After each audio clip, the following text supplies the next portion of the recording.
Sal Capaccio. We haven't had Sal on in years. Sal, how are you? I'm doing well. It's been a while. The bye week means you're gone. This is what my son would say. We haven't had you on in 27 weeks. He just throws out long-term stuff. We haven't talked in a while, and I think the last time we talked was last week. So the bye week, I didn't go away. Like a lot of times we'll go somewhere, like Florida or on a vacation. I did go to Syracuse for homecoming weekend. I was going to ask you about that. Yeah. How was it? It was great. Yeah? It was great. It was great to get up on campus, but they're just all the promise this year and really kind of excited about where the football program is with Fran Brown. You lose Steve Angeli, their quarterback. Yeah, it's tough. Against Clemson. And now Ricky Collins he's not it, right? You know what I mean? And this other quarterback they have. But it was great. We got to go the Dome looks fantastic. It was great. And, of course, it was homecoming weekend, so it was packed. There were a lot of people there. Went to Varsity Pizza. Have to do that, Jeremy, the tradition. Yep. Took Max into the Newhouse School and toured that a little bit, the DeClercq Studios. We were able to get in there, so that was pretty cool. Very cool. They play Belichick. They host Belichick in a week, right? Yeah. Next week? Halloween night. Interesting. Yeah. I know. It's exciting. Can't lose to Belichick. It's a Friday night, too. It's a bad loss losing to Bill Belichick. It's a bad loss if you do. That's got to be the first time he's ever coached a game at Syracuse, right? As an assistant somewhere along the way? I don't think he really was in college much as an assistant, was he? I don't know. Sal, good morning. All right, so the Bills back to work. It's Wednesday. Is today like the start of a normal week as we kind of start to ramp things up? It is, and it's interesting because there are other teams that actually did.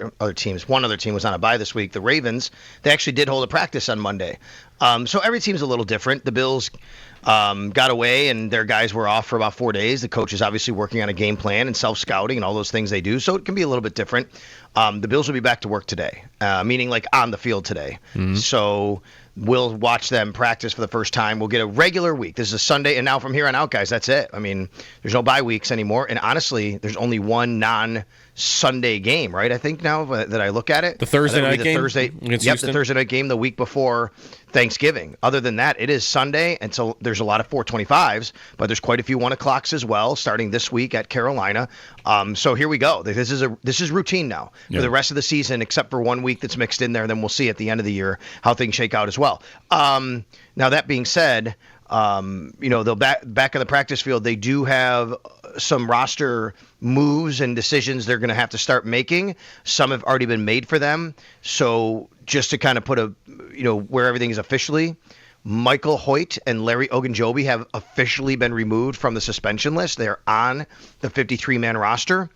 Max Hairston's window has been opened officially. He will practice today in some capacity. We'll see him. So now the Bills have 21 days. I did the math. That puts him 1 day after the Miami game that they would have to put him on the active roster. So my assumption is he'll play in a game either this week, next week against Kansas City, or the following week against Miami. Like that's going to be when he sees his first game action. They do have one open roster spot. So if it's Max Hairston this week, they wouldn't have to make a move. That seems a little ambitious, though, to me. You know what I mean? To put him on the field this week. Otherwise, they do have one open roster spot. Is Jordan Poyer a favorite for that, or does that not count because that would just be a practice squad elevation? You don't have to do that yet. Okay, so both, Jeremy. I think it's a really good question because I've been kind of working through this in my head, doing a little mental exercise. Here's what I come up with. So, yes, I think Jordan Poyer is definitely a candidate to be signed to the 53-man roster. And here's a big reason why for me. I also don't know, and I have no idea, like right now, where it stands with Gabe Davis. Mm-hmm. But when he was signed, the Bills said, he's got to take a few weeks. He's on practice squad injured. Gabe Davis is on a practice squad injured. That he is not counting on the practice squad. Do you guys remember that one day when the Bills had to release Jordan Poyer for like 2 minutes and then re-sign him? Mm-hmm. Right? Yeah. The reason was because you're only allowed a certain number of veterans on the practice squad with so many years, okay? They couldn't have both Gabe and Jordan Poyer. So they had to make that move. To get Gabe on, they had to release Jordan, and then they put Gabe on practice squad injured. That put Jordan back on. So here's my theory. Maybe, just maybe, I don't know this, but it's just kind of the way I'm thinking. Maybe they put Jordan Poyer on the 53, that then they can put Gabe back on the actual practice squad and not lose that. And now they don't have too many veterans, if that makes sense. Do we know anything, Sal, about like what his timeline is to being healthy or when he might start, like that process could start, or maybe this is the week we find out more. That's the question. I think, Joe, I think that's what I'm saying. I mean, maybe it's this week. I don't know. I mean, it seemed like when he was signed, the indications were, okay, it's going to be 4 or 5 weeks, and then we're going to see where he's at. Mm-hmm. Well, I think it's been 4 games since they signed. Well, when did they sign him? Right before. It's been 6 games, I guess. Did they sign him right before the season? It was that. So it's 6 games.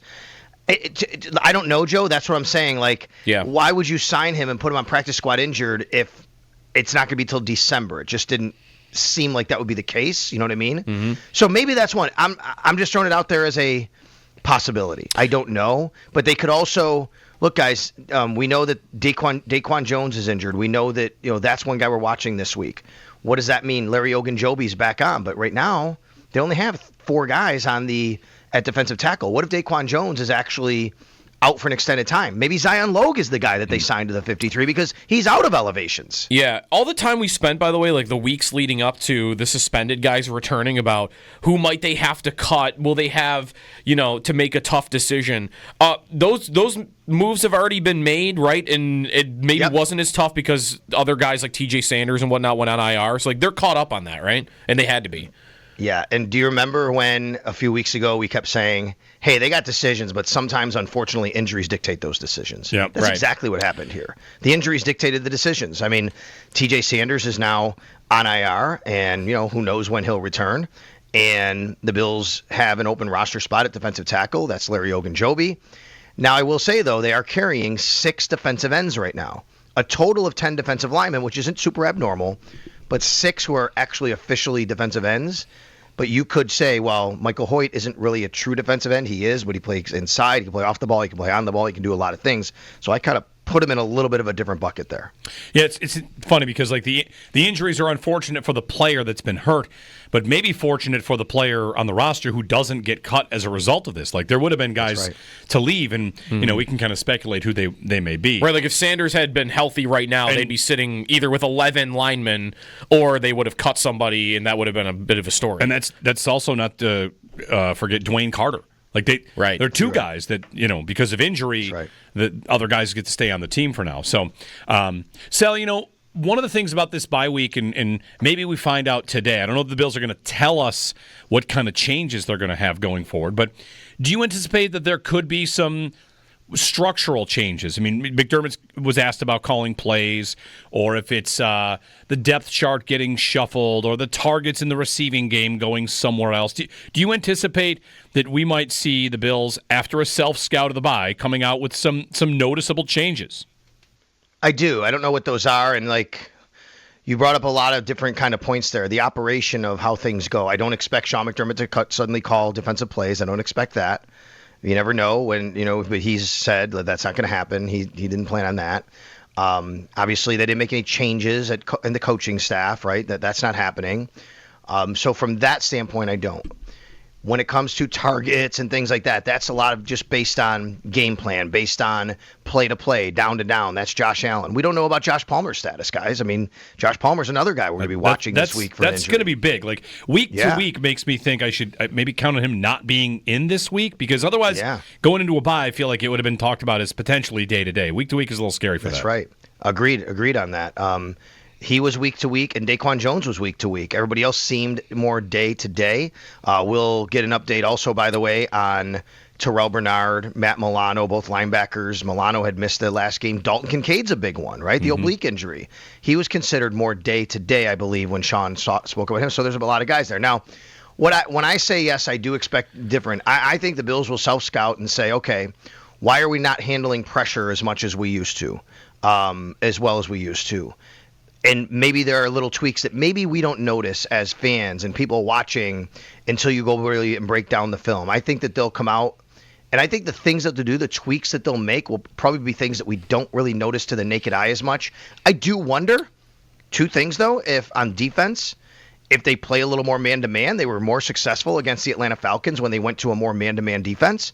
I do wonder, now that Max Hairston's in him, don't fool yourself. Max Hairston played more of a zone scheme in college. He can play man-to-man, but he's a zone corner. He can play zone.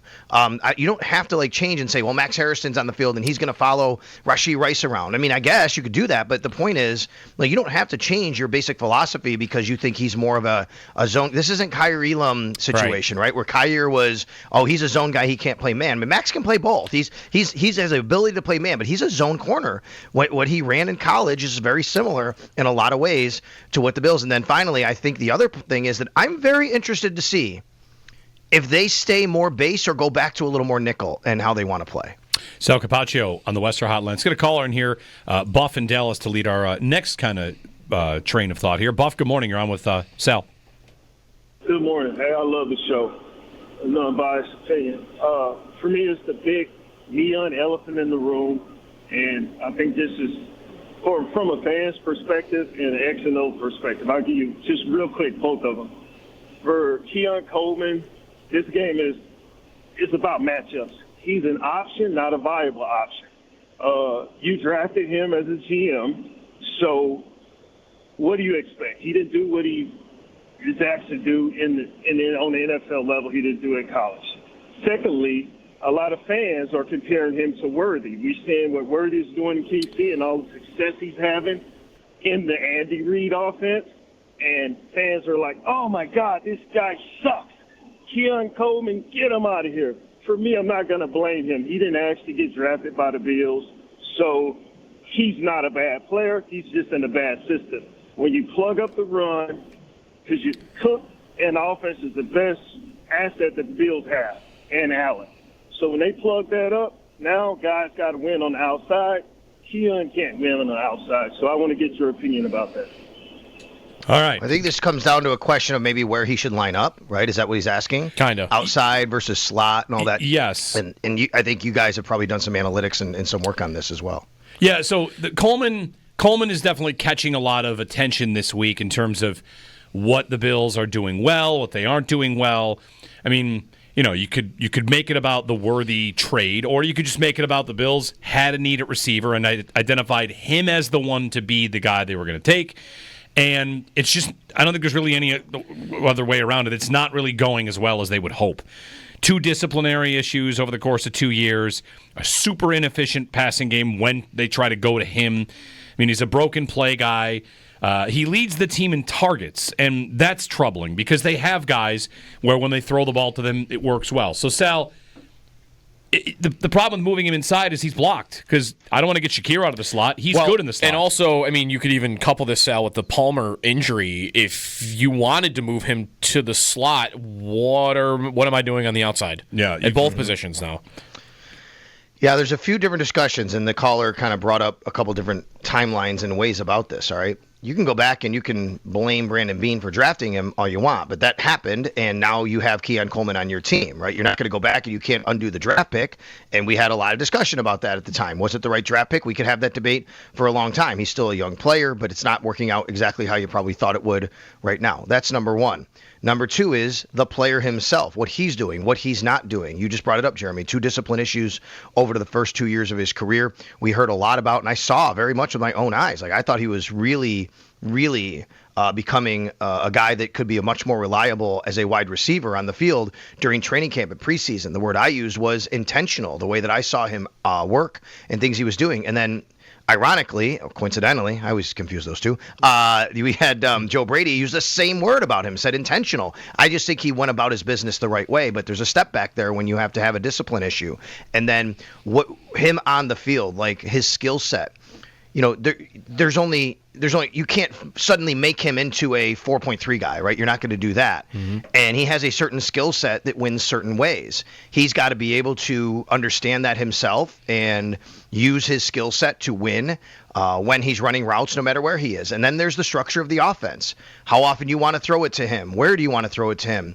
As far as certain points of the game or in certain matchups, and that's going to be on Joe Brady. That's going to be on Josh Allen. So there's a lot of things you're kind of balancing when it comes to Keon Coleman. I think that they'll go back in the bye week They'll do. I think this bye week was much more about self-scouting. It generally is. Yeah. But when you lose 2 games in a row, it's not about let's prepare for the Carolina Panthers. It's as much as it is, let's figure out what we're doing or not doing and teams are doing against us. And I wonder if they come out with a bit of a renewed plan for Keon Coleman to take advantage of him. Do you think that a potential, again, Palmer being week to week might urge them to make a move and bolster that room? Because if they bolster that room, it's probably Elijah Moore or Tyrell Shavers that goes. And neither of those two is making big contributions as a part of this offense. So the idea that they could just get somebody else to help their outside receiver room, you're seeing a lot of people asking, Bills fans asking for Rashid Shaheed or, fill in whatever name you want, Sal. Do you think it's likely, or, I don't know, likely might be strong. Would you think it's a good idea to bolster that room a bit? Because on defense, they do have a lot of reinforcements coming. That's, to me, always the difference between what they should do around this deadline. Defense, I've got 5 guys I can talk about as potentially coming in to help. In offense, it's Gabe Davis or it's a trade, really. Yeah, I do think they should. I think they should look into it. I still think they do need somebody who can open up the field a little bit for them, right? And it doesn't mean you have to just throw bombs every play, right? I mean, sometimes that doesn't work out for the Kansas City Chiefs. I know they're looking the way they are, but if you go back and watch the Chiefs over the first 6 weeks, there's plenty of times where they throw deep, there's incomplete, now it's 2nd and 10. And I'm not saying criticizing them for that. I'm saying it's not as easy just saying put a fast guy in the field and it fixes everything. But I do think that putting somebody with a little more speed on the field that you can threaten the defense will open things up in the middle a little bit more for a Dalton Kincaid. Dalton Kincaid's a big part of this, guys. Yeah. I mean, he missed last week. They missed him badly in that game. They missed him badly in that game against the Atlanta Falcons. And unfortunately, the guy that I think was going to pick up a lot of the slack, who they had a game plan for, he got hurt after 2 catches and 65 yards in the game, right? I mean, that was 60 yards. That was Joshua Palmer, who we're talking about. I do think they could add a little juice to that room. It's always the question of, though, again, there's no bye week coming up, right? You get somebody in, you got to get on the same page, the playbook, those reps. There's not a lot of time to do that. And I know that fans kind of snicker a lot of times, but even Amari Cooper last year, that was, once he had a bit of an injury, that was such a setback to continue to get him the kind of work that he needs to work with Josh Allen. I just think it's hard to do that sometimes. But yes, I think they should look to do that. Yeah. One thing here, I was tweeting with someone yesterday about the idea of Jamison Williams. And this is a worthy point, too. Jamison Williams in their most recent game, I don't think he caught a ball, right? No, he didn't.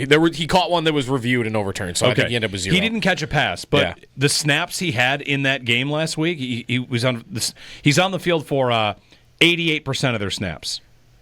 When he's on the field, they don't have to throw to him. The defense has to know where he is. And that's right. That's worthy to a large degree. That's Tyquan Thornton. You just got to think about it. And to me, the difference between a speed guy where Coleman is and Coleman is that right now defenses, the way that the Bills deploy Coleman, they do not worry about him at all.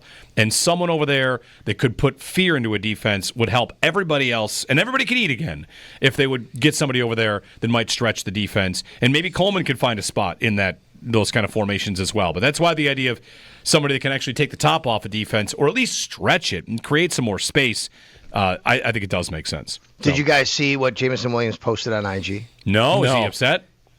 He had 0 catches Monday night. Yeah. On his own Instagram, he posted he photoshopped the Jordan crying face on his own on a picture of him. Like that's funny. Yeah. Okay. It's wow, wait a minute. And it was really interesting. But if you go back and look, it's kind of funny. And it's man, he got the win, right? They won the game. Well, he might be kidding. He might be kidding. Yeah, right. He could as well. He might be kidding. That's right. It's fine. But, it became a story.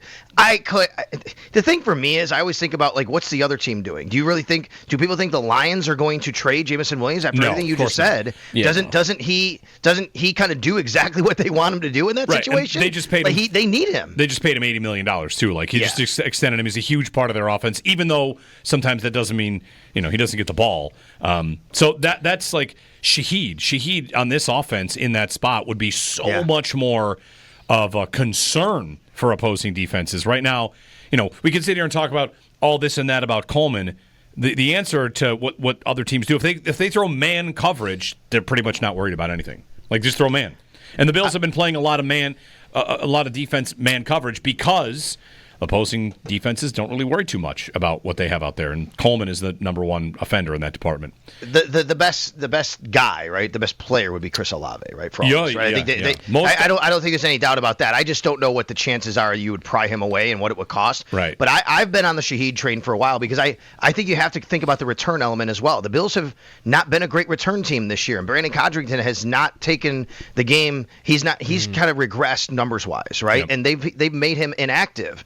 And I think that you could kind of really fill two spots, that speed guy, that really kind of the role you envision Curtis Samuel for in a lot of ways with Shaheed, right? That's the kind of guy that he is in a lot of ways. And then with that, and then he's a return man. So that's the kind of guy I think that could kind of really help the roster overall. Sal Capaccio on the Western Hotline. Thank you, Sal. You got it, guys. All right.